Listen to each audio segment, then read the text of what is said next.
extremely happy to have him here tonight. And to introduce him, I'm very excited to bring up one of our MFA students, Arthur Morales.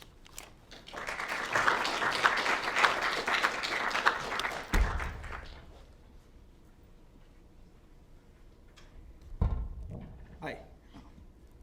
So I first encountered Jerald Walker's work through our very own normal school.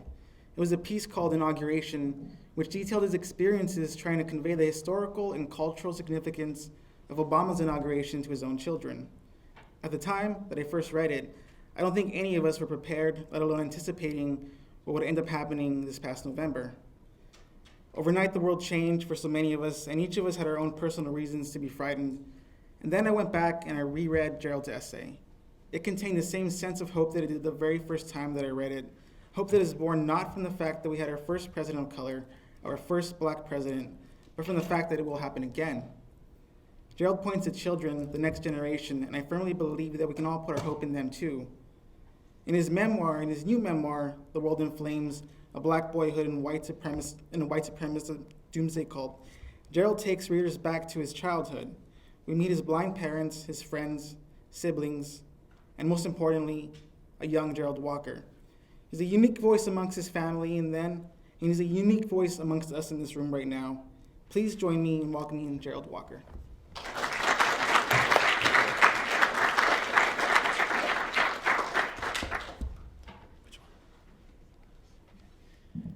Thank you, Arthur. That was a very nice introduction. Thank you, Stephen, for inviting me. So I'm going to read from both of my books. I'll tell you a little bit about The World in Flames. In 1933, a man by the name of Herbert W. Armstrong started this church in which he prophesied that the world would come to a conclusion in 1975. Prior to that, in 1972, those of us who were chosen, selected to be saved, would be taken away and deposited in the place of safety. In 1972, I would have been 8 years old. And when Christ returned, supposedly in 75, I would be 11. That's pretty scary shit. And yet, I didn't realize how scary it was until the date got closer and closer and closer. And the subtitle, as Arthur mentioned, is A Black Boyhood in a White Supremacist Doomsday Cult. And the white supremacist part comes because Armstrong believed that white people were the chosen race and that other races would have their place in the church, but only after they were sent back to their place of origin. So when the world came to a conclusion in 1975, blacks would be sent to Africa, Asians to Asia, and that's how that would work. But the church was a pretty terrifying thing when every week when you sat in your congregation and you heard your ministers talk about what will happen to the non-believers. And the non-believers were my best friends, people who I went to school with. They were going to have their skin ripped from their bodies. They would be covered in boils. They would die in a lake of fire. So while it was scary for me just to imagine what this would all be like when it happened, I also worried about my friends and what would happen to them. So you have to wonder, though, why would a black family join a white supremacist doomsday cult? My parents joined in part because there was the promise that when the world concluded, they would have their eyesight restored.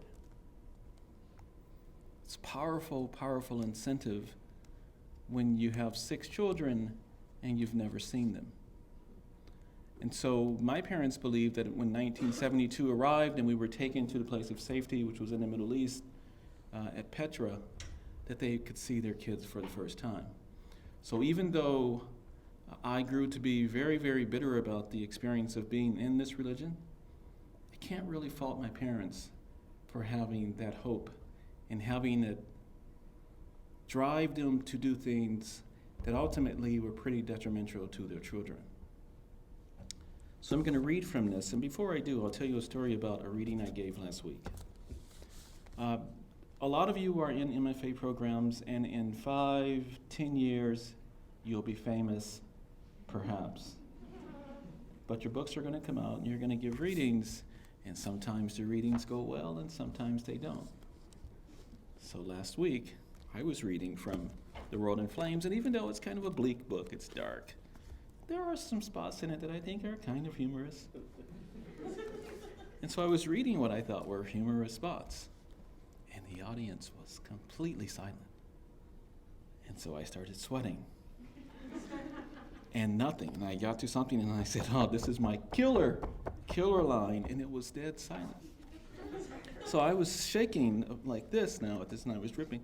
And finally, the host rose from the audience and came and said to me, I'm afraid the mic's not working. They can't hear a word you're saying. Never been so happy in my entire life. So if I read something tonight and you don't respond as I think you should, I'll just do this. All right, so this is what you need to know for this reading. It is 1974. My twin brother and I are, what are we in 74? We're 10 years old. His name is Jimmy, but I call him Bubba. Other names you will hear are brothers Tommy, I think he's 16 or 17 by then. Timmy, my brother. Andre is a baby, he's 2. Mary's my sister, Linda's my sister. So it's 1974. The Great Tribulation should have started 2 years ago, and so it's a little bit late. The bell sends our classmates tripping over each other to reach the door. Bubba and I stay behind to speak with Mr. Smith, the 4th grade English teacher. He's erasing the board. I clear my throat to get his attention. When he turns, I hand him our mother's typed note explaining our need to miss school tomorrow because of Passover. He reads it before asking what we've been asked by all our previous teachers when we handed them this note. Are you Jews? I answered incorrectly only once. We were in kindergarten then, and our teacher was Mrs. Giordani, a woman about whom I had mixed feelings. On the one hand, she was very pretty, and I enjoyed looking at her. But on the other hand, she wore makeup and was therefore a prostitute. It's working. All right. This is good. I should not have enjoyed looking at a prostitute, I knew, but it was impossible to turn away from her sparkling hazel eyes. I remember how they'd widened as she read our mother's note and then narrowed when she asked us about being Jews. I looked at Bubba. He hunched his shoulders. I looked back at Mrs. Giordani. Yes, I said, we're Jews. I enjoyed being a Jew. The word was easy to pronounce, and when I said it, people responded with a slow nod, like Mrs. Giordani, instead of the double takes I got when I said I was a chosen one. That confused people. Then they'd ask me questions that sometimes I had no memorized answers for. I never got questions about being a Jew. People seemed to know all they needed to know about them, and Sally Huxley, who lay next to me during nap time, even knew that one of them was Sammy Davis Jr. And he's Afro-American, she pointed out, such as yourself. How do you know he's a Jew? I asked. I've seen pictures of him wearing one of those little round hats. I didn't have a little round hat. Neither did anyone in my family or in our congregation. Mr. Armstrong didn't wear one either. Do all Jews wear these little round hats? I asked. How the heck would I know, she said. You're the Jew. After school, I put the question of little round hats to Timmy. He was in the dining room studying one of his chess books. He closed it after marking his place. We don't wear little round hats like other Jews, he said, because we're not Jews. We're not? No, Jerry. Jews are descendants of Judah. We're descendants of David. We're Israelites. That means, unlike Jews, we accept Christ as our Lord and Savior. Don't you know that? I wasn't sure what I knew. There was a lot to memorize, and I couldn't keep it all straight. Well, he continued, you do know that we're God's chosen ones. Well, that much was clear. And do you know what happens to chosen ones when they pretend to be something else? God gets angry? Correct. And do you want to know what he does then? No, thank you, I said, backing away. I went to read a comic book, glad to have the matter of the little round hats resolved, as well as my identity. I wasn't a Jew. I wasn't very smart either, certainly not as smart as Timmy. My parents said he had a special ability to take photographs with his mind and view them later like a slideshow. That's why the Bible passages he recited for the deacons were always the longest. And sometimes, just for fun, he memorized passages on his own and recited them during dinner. On the evening I asked about the little round hats, after our father had blessed the meal, Timmy announced that he'd memorized not one passage, but two. He usually focused on the book of Revelation, like our ministers, so Bubba and I tried not to listen to him either. But when he grinned at me as he rose from his chair, I had a suspicion this recital would hold special relevance. John 3:18, he began. Whoever believes in him is not condemned, but whoever does not believe is condemned already, because he has not believed in the name of the only Son of God. He announced that his second passage was from the book of Ezekiel. When I snuff you out, I will cover the heaven and darken their stars. I will cover the sun with a cloud, and the moon will not give its light. I excused myself and went to my room. My mother joined me a short while later. I had already changed into my pajamas and gotten into bed. I told her I wasn't feeling well. She rested the back of her hand on my forehead. Finding no fever, she asked me if anything was wrong at school, and I didn't see how I could avoid making matters worse without confessing I'd spent the last 3 days as a Jew.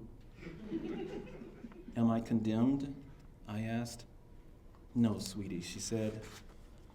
Will I be snuffed out? You won't be snuffed out either. I'll send your teacher another note tomorrow. She did, explaining that we belong to the Worldwide Church of God, a Christian denomination. I memorized these words and repeated them each year to our teachers, as I do now with Mr. Smith. Then I'm the one doing the double take when he says he celebrates Passover too. I'm Jewish, she tells us, but for us Passover begins this Saturday, and yours starts Friday? I nod. How do you observe it? We go to church and watch people wash feet, Bubba says. But first we have to clean our house of leaven. We have to keep it out for a whole week. Ah, he says, smiling, the hametz. Bubba and I exchange a look. Hametz, he repeats. That's Hebrew for foods that contain leaven. Do you have to get rid of it too? Oh yes, I did when I was younger anyway. And let me tell you, he says, winking, it was a pain. So why don't you still get rid of it? Bubba asks. I should, I suppose. I'm not as devout as I used to be. He pauses and adds with a whisper, promise not to tell my parents. We promise, even though we don't know his parents. And before this moment, we didn't know anyone outside our church who observed Passover and had to get rid of leaven. I wonder if Mr. Smith knows about the Great Tribulation. Bubba reads my mind and asks, you know the world is ending, right? Now he does a double take. Is that what your church believes? Bubba nods. It was supposed to happen 2 years ago, but it's been delayed. Until? I say probably next year. I see, he says. I see. But he doesn't see. I can tell.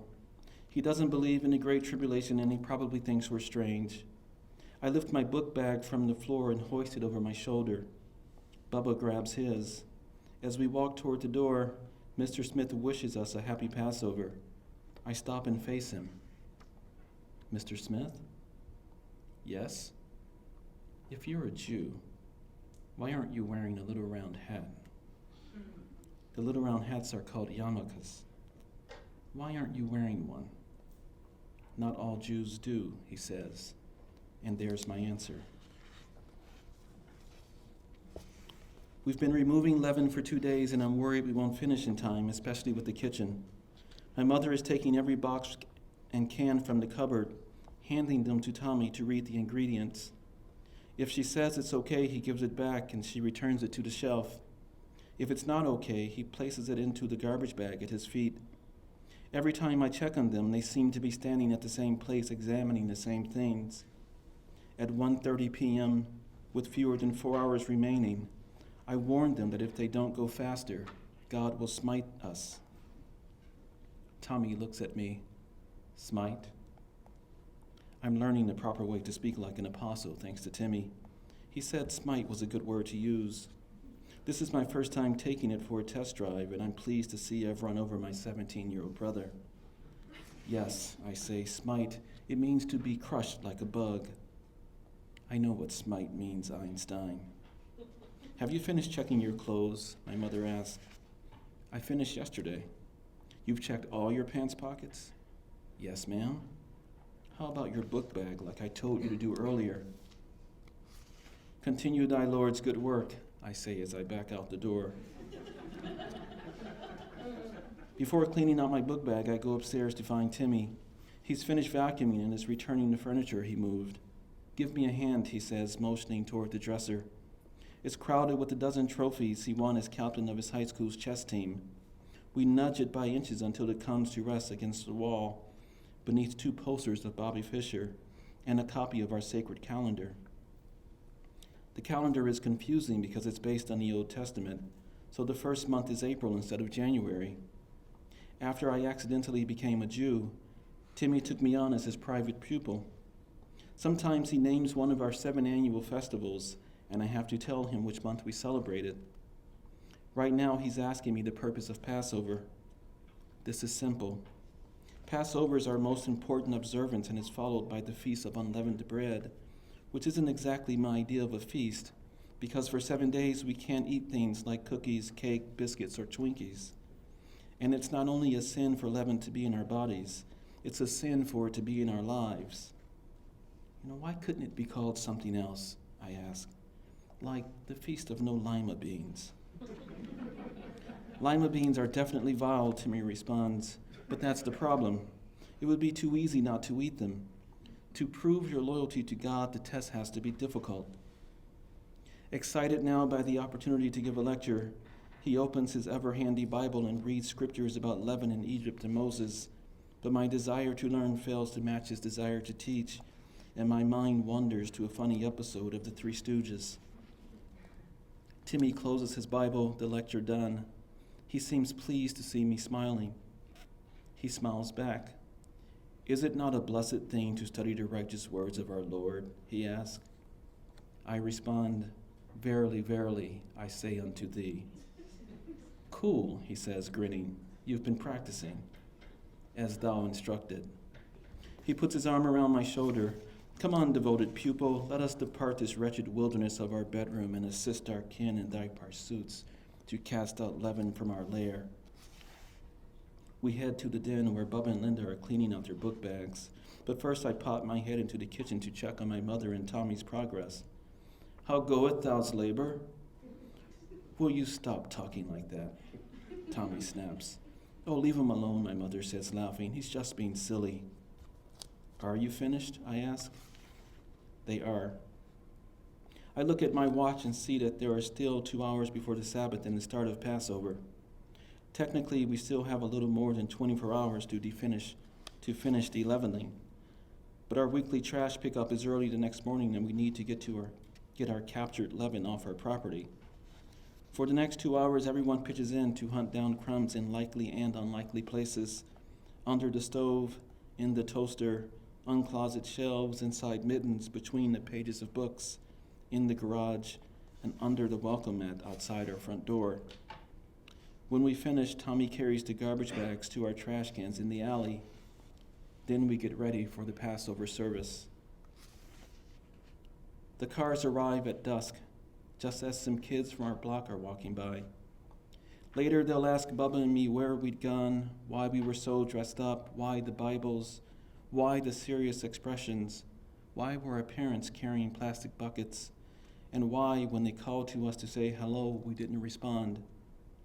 To avoid these questions, I try to stall leaving the house by saying, I forgot my Bible. Linda points out that it's in my hand. Tommy, our mother, Mary, and Andre go to the lead car. It's owned by Mr. Martin, a middle-aged parishioner who likes to give us butterscotch candy. The rest of us ride with an elderly couple named Mr. and Mrs. St. Clair. They drive a station wagon with a third row that faces backward. Bubba and I love riding back there, but Linda and Timmy do as well, so our parents make us alternate. This time, Bubba and I are in luck. We swing open the long rear door and climb inside while Timmy, Linda, and our father sit in the middle row. Mr. St. Clair always drives and his wife always sits next to him, explaining how. But she won't explain how tonight because, with the exception of the sermon, speaking during Passover is discouraged. The occasion is too solemn for words. We've been silent for the last hour, and we're silent on the drive to the service.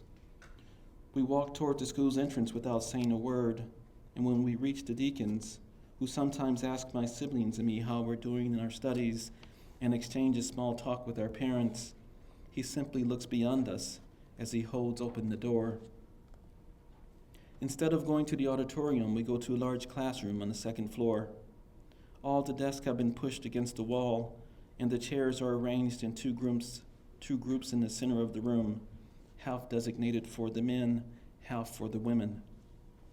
Much of the congregation is already here, probably well over 100 people. The adults have placed their buckets on the floor before their chairs and now sit in quiet meditation while the children look around the room, some of them, like Bubba and me, making a game of not speaking by rapidly blinking their eyes, a kind of Morse code. I'm not sure what Bubba's blinks are saying, but mine are telling him to look at Mr. Gills, who's already removed his shoes and socks, exposing what are less recognizable as feet than goat hooves. Once everyone is seated, the deacons take 2 of the water pitchers from a seminar table and begin filling the buckets. When each bucket contains about an inch of water, the minister says a prayer and then all the adults remove their footwear. Some members approach others and, still silent, the washing begins. This is a sign of humility, as Christ humbled himself before his followers, and I wonder if he ever had a test of will, such as the one presented to the man paired with Mr. Gills. My father's feet are no prize winners either, and after a quick survey of this side of the room, I'm repulsed enough to violate the gender code. I reach my mother's side as someone gently cups her heels and places her feet into the bucket of water. A moment later, she and the woman exchange places. After all the feet have been washed, everyone receives a cup of grape juice, which symbolizes wine, which in turn symbolizes Christ's blood. Then we are given a piece of flatbread, as the Israelites took during their flight from Pharaoh's army, so desperate they were to escape that they didn't have time for the baking bread to rise. This is the subject of the minister's sermon, and I don't mind listening to it because I like the story of how God freed the Israelites from slavery. I don't even mind when the minister says we are slaves because he reminds us that our freedom is near. At any moment, the world will fall to anarchy and pestilence, and the chosen ones will leave for the place of safety. During the silence of the drive home, I close my eyes and picture my family in a caravan of camels, moving sluggishly across moonlit dunes. A few days later, my classmate, Sarah Robinson, arrives at school with cupcakes. She places a whole bin full of them on Mr. Smith's desk and stands in front of the blackboard, grinning and soaking up her instant celebrity. While she's telling us she's 10 years old today, she tucks a strand of blonde hair behind her ear, catching the string of her birthday hat and causing it to rest at an odd angle. A few kids see this as high comedy and burst into laughter. After order has been restored in the classroom and to Sarah's appearance, Mr. Smith leads the singing of Happy Birthday. Bubba and I can't celebrate birthdays, so we don't sing.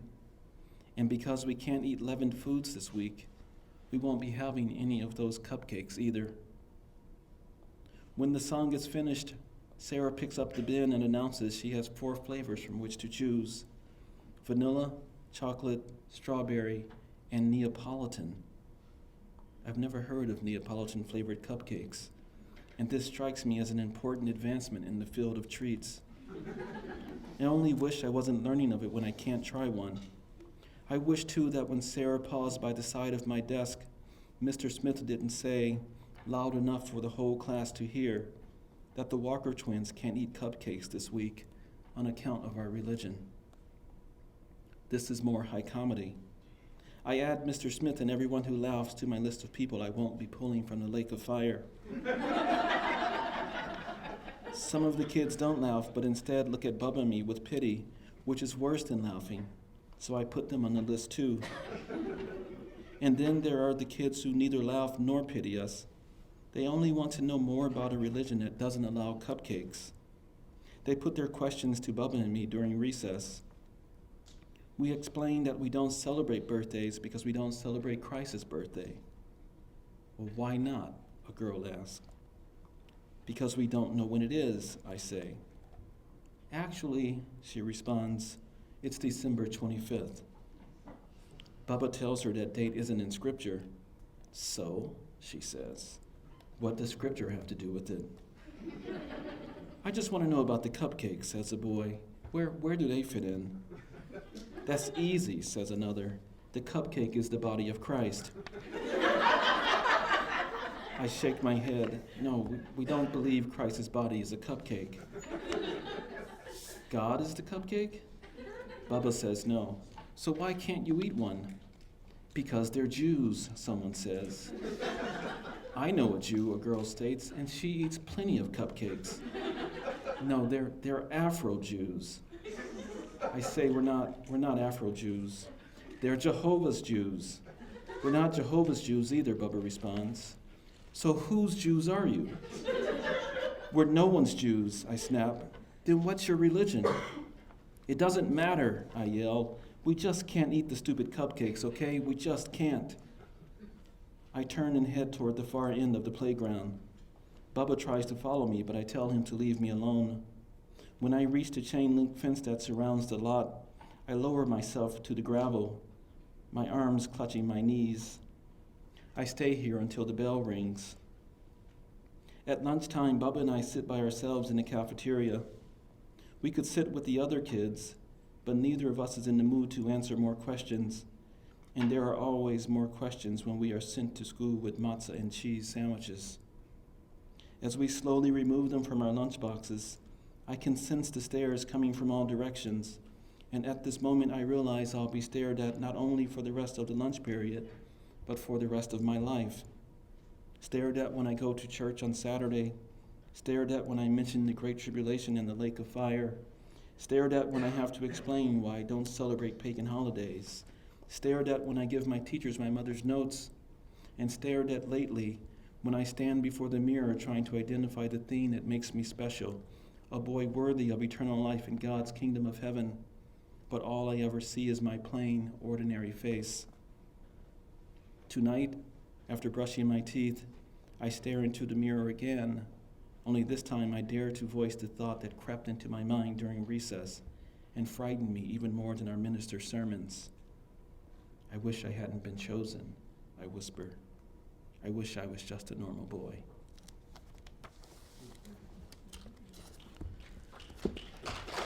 Thank you. But I wasn't a normal boy. I was chosen into a religion that made a promise that never materialized. And so the question becomes, what do you do when your entire life is built on a thing that you realize doesn't exist?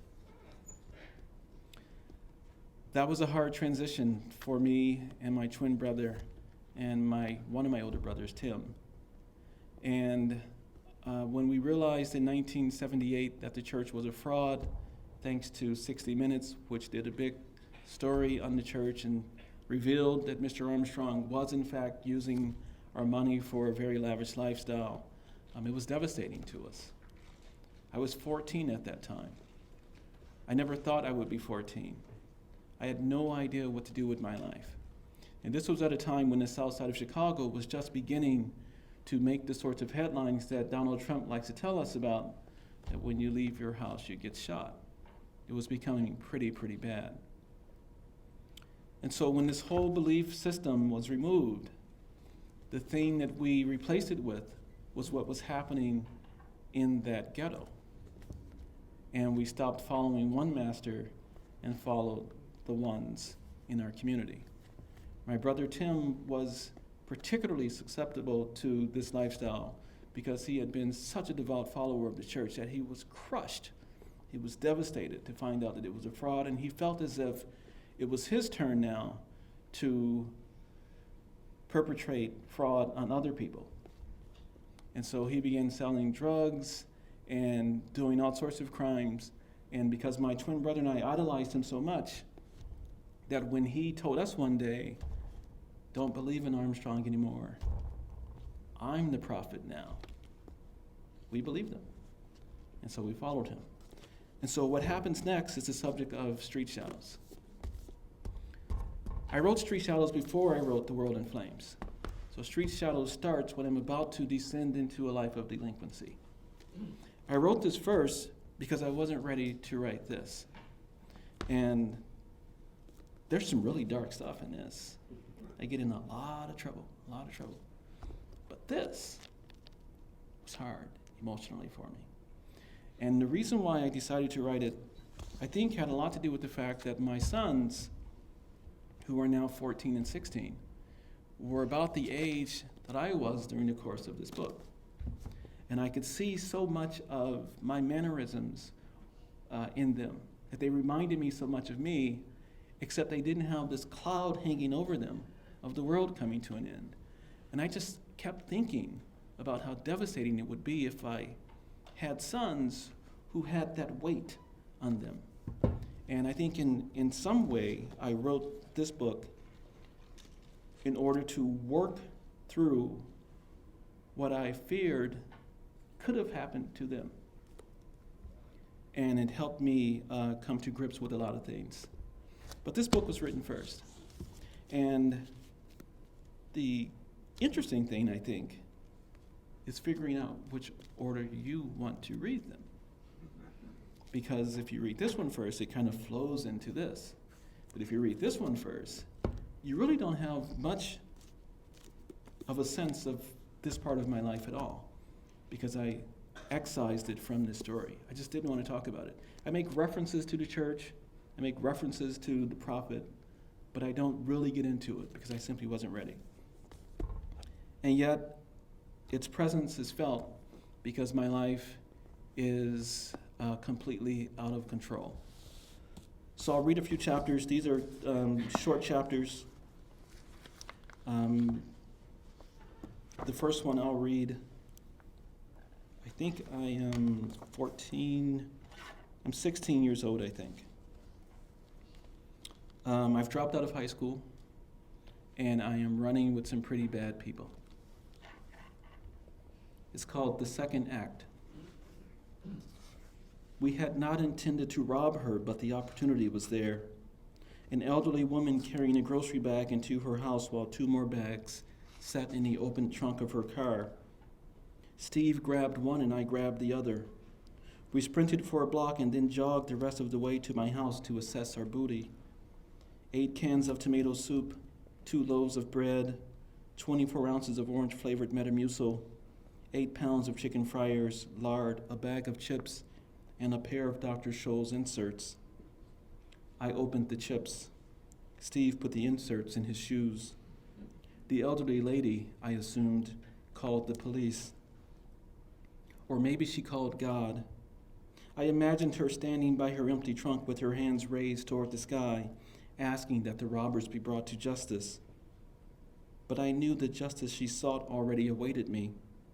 I had heard my parents and various ministers repeatedly speak of the lake of fire, and yet such talk had not deterred me from seeking my place there.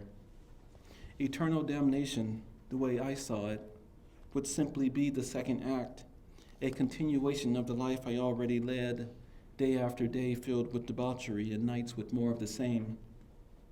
The lake of fire did not concern me, so I wasn't sure what it was that made me say we should return the groceries. Steve was appalled. You want to do what? Return the groceries, I repeated. Let's take them back. A smirk spread on his face. What's wrong with you? Feeling bad for the little old lady? I ignored him. Maybe you'd like to take her some flowers, too. He began using a whiny voice, mimicking a bratty child. Here, little old lady, I brought you your chicken and some roses. I took my razor out of my sock and pointed it at his neck. His smirk faded. Don't play with that thing, he said, a statement of formality because he knew I wasn't playing. I'd been drinking. I had a big problem with being teased and everybody knew it. And I'd been drinking. I backed him toward the door. As soon as he stepped outside, he ran and I ran after him, the razor still in my hand, even though it was midday and someone could have seen me. But the streets were deserted, as were the backyards and alleys we zigzagged through before I let him go. I tucked the razor back into my sock and went home to get the groceries. The old lady's street was as empty as mine had been. Her car was still parked in front of her house, only the trunk was closed now. So was her front door. The windows that flanked it were opened a few inches and guarded by burglar bars. I climbed the stairs to her porch, planning to ring the bell and flee, leaving the groceries for her discovery. But as I was about to set them down, the door opened. The old lady stood before me now, looking confused. I saw someone take these from your car, I stammered. Some kid, a stupid teenager. I chased him and got them back for you. She joined me on the porch. I held out the bags for her. As she took them, our hands briefly touched. God bless you, she said. But I didn't hear her, not for many years.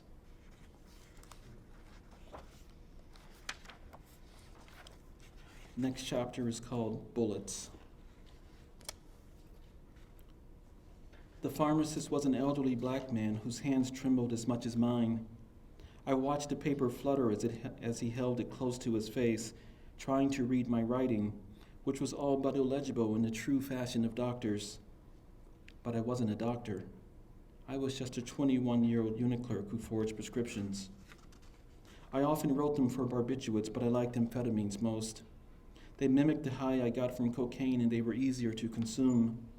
Sometimes while at work, without missing a beat from the patient's labs I was filing, I'd just toss a few in my mouth and chew them like cashews. I couldn't do that with cocaine. And besides, cocaine was expensive and lasted only a few hours, whereas a bottle of Dexedrine was relatively cheap and could last a week or more, depending, of course, on how many I prescribed. This was a felony, I knew, punishable by many years in prison, so I tried to take the right precautions. I knew to use the doctor's narcotics numbers I stole only once, and I never revisited the same pharmacy. I knew, too, that it was important to look like a respectable member of society, so I always wore a suit and tie, and sometimes I carried the Wall Street Journal. But these things cannot help you when your nose, raw from cocaine use, suddenly begins to bleed. The pharmacist had left by then to fill my order. He was 30 feet away, standing behind a glass partition and looking at rows of shelves crammed with colorful bottles, when a gush of liquid rushed over my lips and down my chin. This would be a bad one, I knew, as these kinds of bleeds often were, as persistent and messy as a gunshot to the temple. While I dug in my pocket for the tissue that I always carried for such an occasion, I tilted my head back, trying to keep the blood where it belonged, but all that did was redirect its descent so that now it trailed down both of my cheeks. I tore off 2 small pieces of Kleenex and stuffed them in each nostril, and then I used the rest of it to begin wiping my face and neck. Unfortunately, the pharmacist came back before I could finish. "Good Lord, young man, are you all right?" I put the bloody tissue in my jacket pocket and lowered my gaze from the ceiling to the old man, who was removing his glasses and looking very concerned. The thing to do here was run, but I had enough coke and alcohol in my system to make me think I could talk my way out of this, especially when I saw that he was holding the white bag containing my Dexedrine. I leaned against the counter, hoping I looked casual, like some guy in a bar waiting for his martini, except that my nostrils were clogged with paper and my face was smeared with blood. I opened my mouth to offer an explanation, but I'd lost my nerve. All that came out was, "I'll be okay." The pharmacist nodded slowly, a gesture of sudden understanding. "Can I see some identification, Mr.?" He put his glasses on and lifted the bag to his face. "Mr. Jenkins?" I patted my pockets, then pointed toward the door and said my wallet was in the car. As I backed away, he stood there not moving, waiting for me to step outside, perhaps, so he could reach for the phone to call the police. But if he intended to do so, I'd be long gone by the time they arrived, and all they'd find would be 2 pieces of tissue, small and bloodied, like bullets taken from a corpse.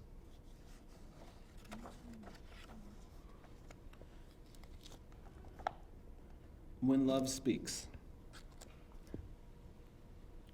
I wasn't homeless per se. It's just that none of the homes was mine. They belonged to various girlfriends, some of whom are as blurred to me now as the substances I abused.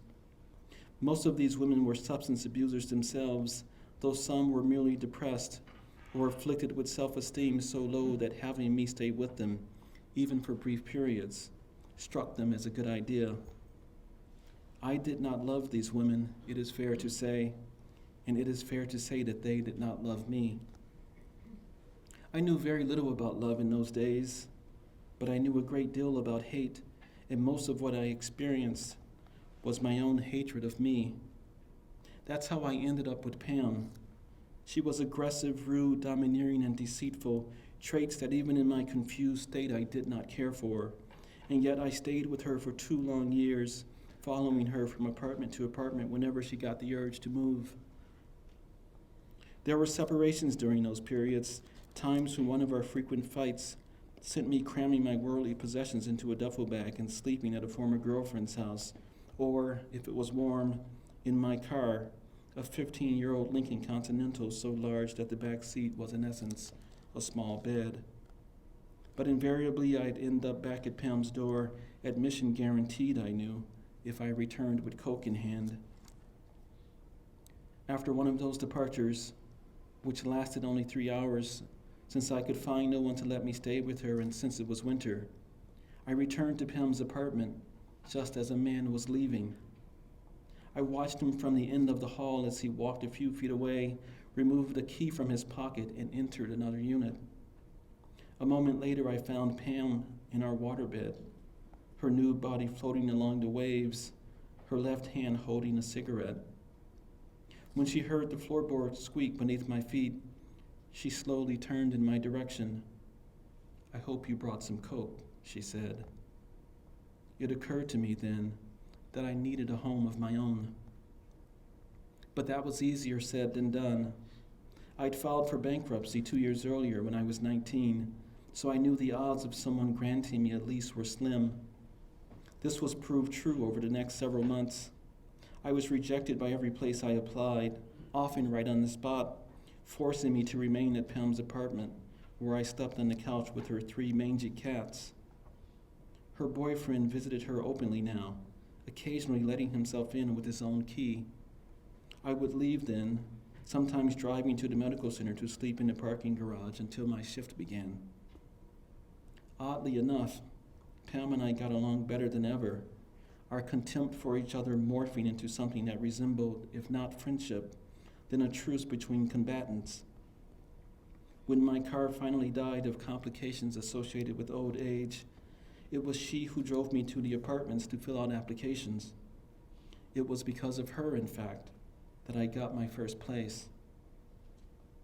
It was in a high-rise on the near south side, right in the thick of a ghetto, with housing projects as far as the eye could see, though the complex itself was decidedly upscale.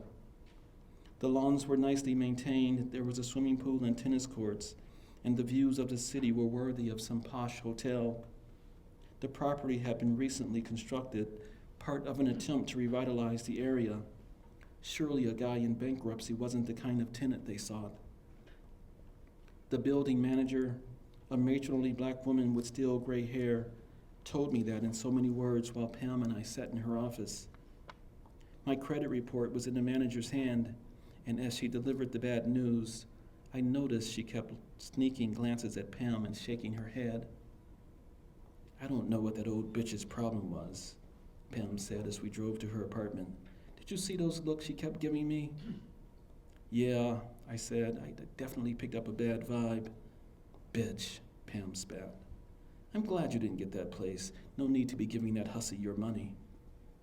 I agreed, just for the sake of being agreeable, and then I put the manager out of my mind until she called me the next day at work and asked me to come see her alone. When I arrived, I saw that my credit report was still on her desk. "I'm going to talk to you now," she began as I took a seat, not as a building manager would to a client, but as a mother would to a son. "First, I want you to tell me how old you are." 21. "And your lady friend?" 30. She shook her head. "You have no business with that woman. She's no good. I know that like I know my own name. Just looking at you, sitting there with her yesterday, nearly broke my heart. You're a good person. I can sense that. I know you've made some mistakes, and taking up with that woman was one of them. But the fact that you're trying to get away from her is a sign that you're aiming to do better. And I don't want to go to my grave thinking that I could have helped you and I didn't. So I'm going to take a chance on you. I'm going to take a gamble. Now you have an opportunity to start over. Make good use of it. Don't let me down. Now come on," she said, breaking into a smile as she rose from her chair. "Let's go take a look at your new home."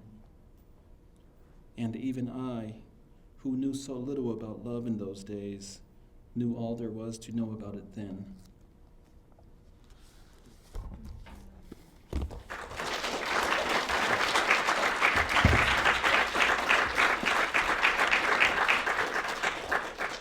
A word about that piece and that woman. I wish I knew where she was right now. It would be a very neat thing to go and let her see what the result of her generosity has come to. And one of the things I realized when I wrote Street Shadows was that the criticism of memoirs, that we are navel gazers, we only care about ourselves, we're narcissistic, all of that may be true. But something else is true. That when you write a memoir, and if you're really honest about it, you find that you've been given an opportunity to pay tribute to the people who have helped you through your life. And the book ended up being less about me than the people who arrived at these points when I needed them. And so chapter after chapter after chapter in this book is a tribute to somebody who came in a moment of need. And that was a really neat thing for me to experience. Quick story about one of my creative writing teachers, Professor Edward Homewood, a magnificent man. I have a full chapter on him in the book. When I went back to school at 24, I went to a community college because community colleges accept everyone. And that was the only place that I could get into. And I met Professor Homewood, who taught creative writing, and he said to me one day when I wrote a short story, "You ought to be a writer." And I said, "Okay." Because I didn't know what to do with myself. And thank goodness he had some clue. And so he told me, "You ought to consider going to the University of Iowa. There's a writing program out there." And I had never heard of a writing program at Iowa. I didn't know what he was even talking about. but I was intrigued by his faith in me. And so I finished my 2 years at the community college, and he said, I'm going to rent a car. I'm going to drive you out to Iowa City so you can see the campus.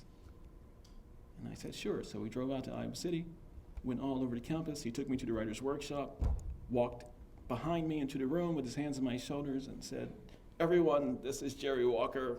He's going to be a famous writer someday, because he was crazy. And so we left, we went to the admissions office, we got all of the materials, and as we were driving away, and if you want to hear this story again, it's written in detail in the book, as I mentioned. We were driving away, and I said, I can't afford this tuition. It's out-of-state tuition. I can't afford this. And he said, I'm going to pay it for you. And he did. And so I finished my undergraduate degree at the University of Iowa, thanks to Professor Homewood. And then I applied to the writer's workshop, and by some miracle I got accepted. And of course, Professor Homewood was the first person I called. And when I finished this book, I called Professor Homewood. I'm still in touch with him now. This is over the course of 25 years. But I called him and I said, Professor Homewood, I finished my book, I'm going to send you a copy. And he said, Jerry, I have some bad news for you. I have macular degeneration, and I can't really see anymore. I don't think I'll be able to read your book. And I was devastated, but I sent it to him anyway. And when I started my book tour a month later, it went through Chicago, and I made sure to invite Professor Homewood, and I waited in the lobby for him, and the elevator opened, and he came out, and he was walking with his hand on someone's shoulder. I thought he knew the guy, but it was simply someone leading him upstairs because he really couldn't see anymore. And I said, Professor Homewood, it's me, it's Jerry, it's me. And he took his hands off the guy's shoulder, and he put them on mine, and he said, Jerry, my dear boy, I did it. I managed to read your book. And how fitting it is that your book is the last book I'll ever read. I was devastated. And I was happy that people got to know about this man who is the model for what I try to be as a teacher to my students. And if you do, when you do, write your memoirs, think outward as much as you think inward, and look for the people who made the writing of that book possible, and make sure you pay them tribute.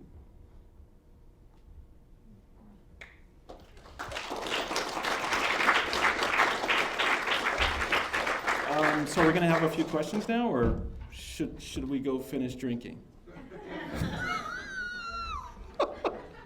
Oh, was I not supposed to say that? I'm sorry. Sorry.